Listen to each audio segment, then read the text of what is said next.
va del 25 de noviembre en el Paraguay, el día del Día de la Independencia al Día de la Constitución. Y en un tercer capítulo, consideraciones sobre lo heroico y el establecimiento del Día de los Héroes en el Paraguay entre los años 1869 y 1936. Erigir la Nación es la segunda sección de este fantástico libro que, a través de sus 2 capítulos, expone la historia de los monumentos erigidos en el Paraguay en el periodo que aborda el autor, el monumento inconcluso, proyectos y tentativas para erigir el monumento a los próceres de la independencia del Paraguay, y cómo honrar a los héroes, la polémica en torno al monumento a los héroes de Asunción, inaugurado en el año 1922. 25 de noviembre fue cuando el Congreso ratificó la independencia, o 25 de noviembre de 1842. Ellos hicieron coincidir, porque el 23 terminaron, pero dijeron no, el 25 vamos a durar, porque este día vamos a atar la ratificación de la independencia con la Constitución, la primera Constitución. Entonces los dos hechos tenemos que unirlos. Entonces jugaban mucho con ese tema simbólico. La segunda parte del libro tiene que ver con el tema de los monumentos. Y los monumentos son importantes.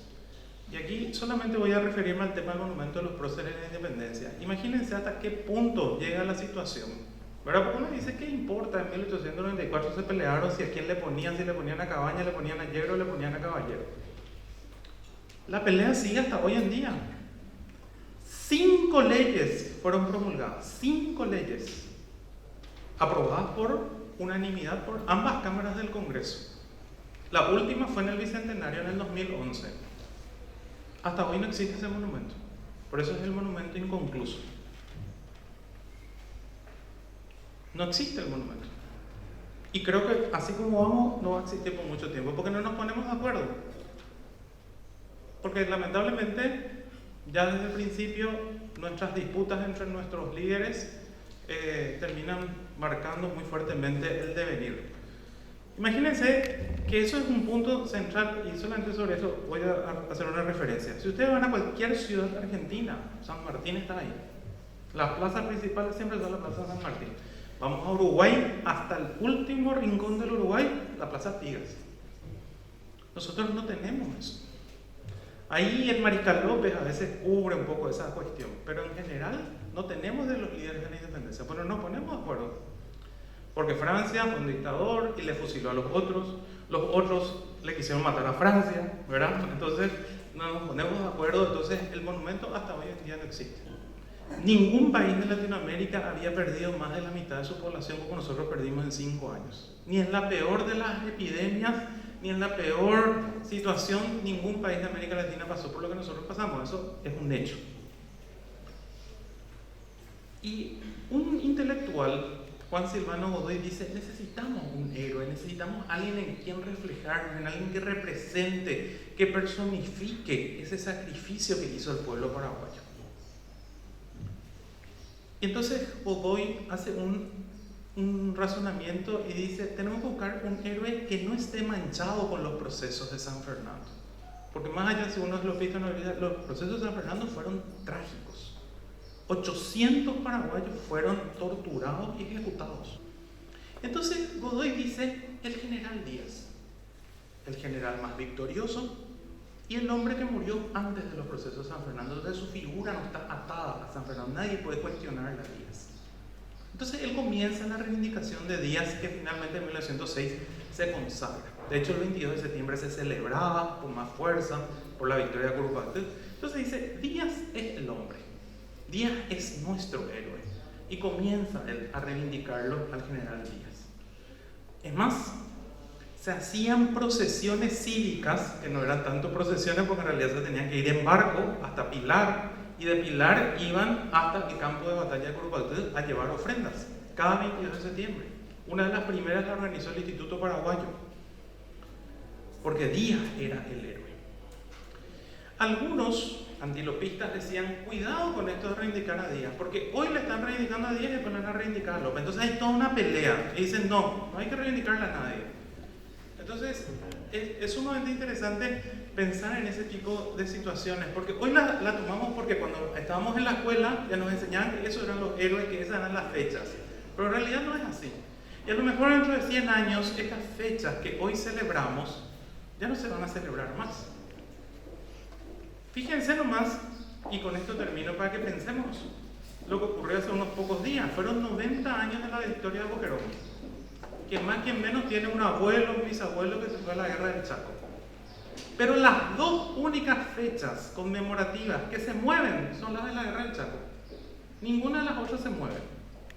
Se mueve 12 de junio y se mueve 29 de septiembre. ¿Por qué? Por razones políticas, ¿verdad? Como la guerra del Chaco la ganaron los otros, entonces, o sea, los otros en el sentido que los otros estaban en el gobierno, entonces podemos mover. Posiblemente no sea así tan adrede, pero es como que deja esa sensación, porque justo las dos del Chaco son las que se mueven, las otras no se mueven. Entonces, la idea de este libro es explicar cómo fuimos construyendo nuestras fiestas, nuestros monumentos, tanto los que se construyeron como los que no se construyeron y por qué no se construyeron. Y finalmente, por qué decimos que López es héroe, o por qué Díaz es héroe, o por qué Juan o Pedro pueden llegar a ser héroes o no lo son, ¿verdad? Entonces, finalmente, la construcción de la nación es una decisión, decía el profesor Antonio, una comunidad imaginada.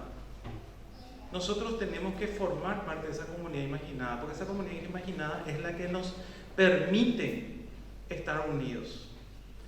Porque si no tenemos esa unión, tarde o temprano, el día de mañana, Itapúa puede irse por su lado, Canindeyú puede irse por su lado, Concepción puede irse por su lado, porque ya no hay más nada en común. ¿Qué es lo que tenemos en común? Todo esto. Las fiestas, los héroes, las recordaciones.